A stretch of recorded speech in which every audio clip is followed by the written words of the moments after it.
Қонақтар, ата-аналар мен балалар. Бүгінгі мерекеміз республика күніне арналған. Кешімізді ашық деп жариялаймыз. Көркем, осы менің туған өлкем. Ел еңбегі шалқып тасқан, ел еркінде бақыт тапқан. Неткен сұлу, неткен көркем, осы менің туған өлкем. Встречаем, друзья, вокально-эстрадный ансамбль с песней «Әрқашан күн сөнбесін».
Республика күні. Қазақстан тәуелсіз мемлекет. Қазақстанды әлемнің 100-ден астам елі таниды. Біздің еліміз дүние жүзіндегі ең ірі мемлекеттермен жан-жақты қарым-қатынас жасайды. 1990 жылы 25 қазанда мемлекеттік егемендік туралы декларация қабылданды. Алғаш рет біз оған тән барлық атрибуттармен шынымен тәуелсіз мемлекет құруға мүмкіндік алдық. Қазақстан шынайы тәуелсіз, егемен мемлекетке айналды. Және осы қызметте тәуелсіз мемлекеттер достығы мен мемлекеттік әлемдік қоғамдастықтың толыққанды мүшесі болды. Мы являемся современниками и творцами исторических событий, происходящих на нашей древней земле.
свободный стол. Казахстан, ты красив и богат. Твоим достижением каждый здесь рад. Казахстан, ты родина-мать. Мы будем беречь тебя и защищать.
алтын тармақ ретінде кірді.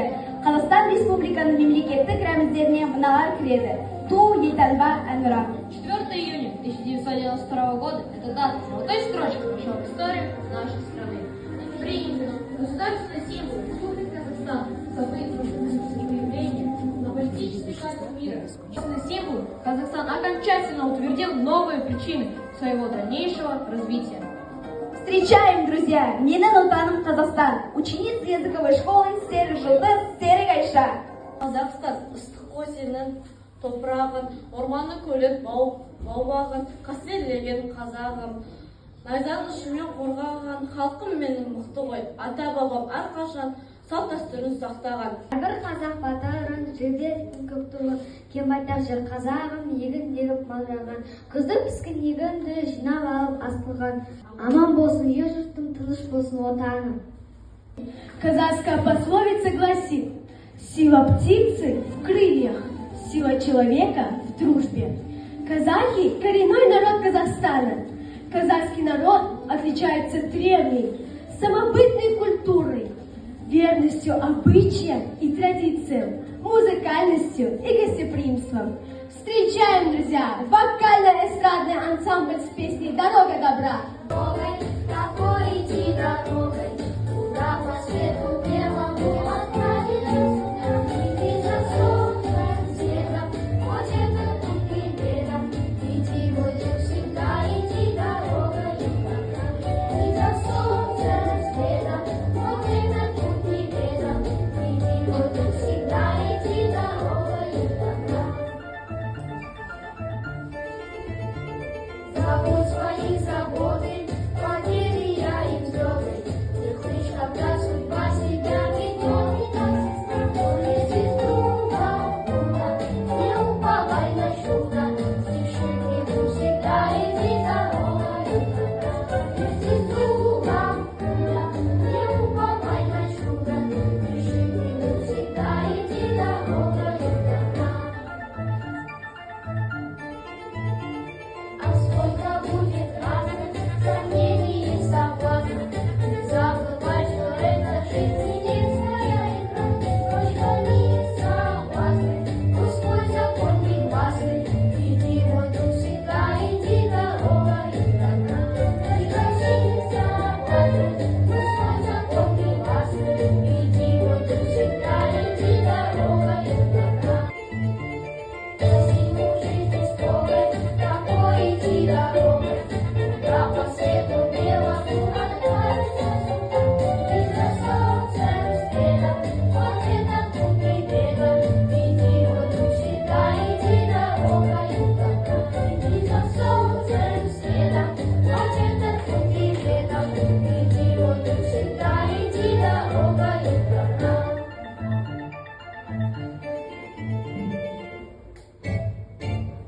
Ансамбль с произведением «Мархабатым».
Marhaba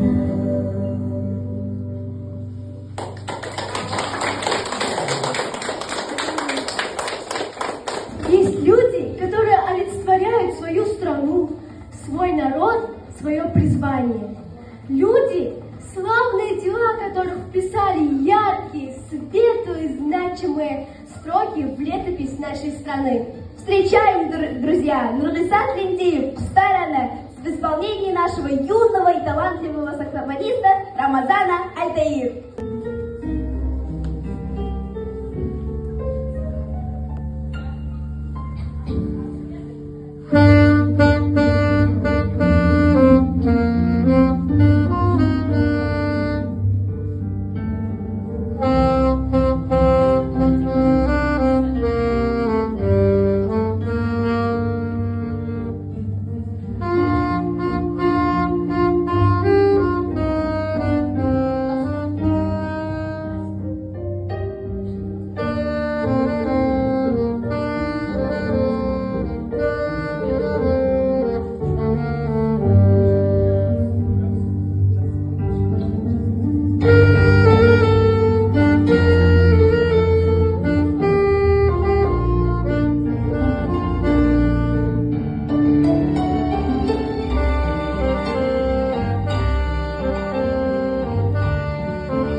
сол керемет уақытты сақтап қоямын сүйріп уақытты кішкентайым қайта арысы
сондай жасасың көрінген сол керек уақытты сақтап қоямын сүйріп уақытты кішкентайым қайта арысы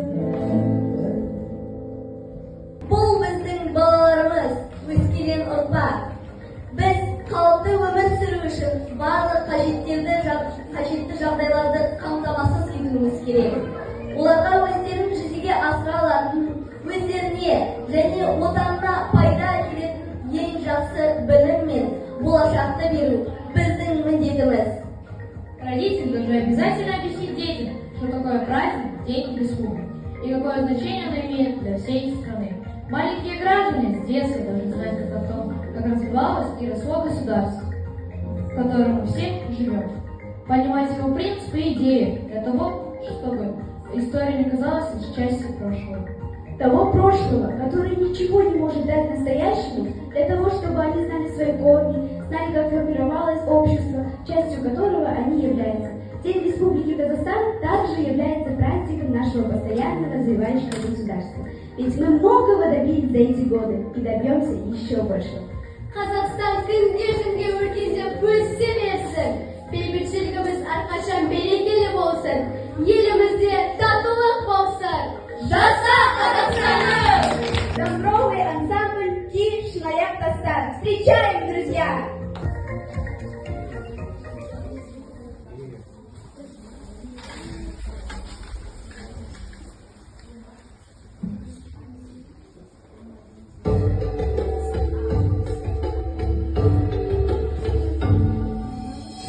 Thank you.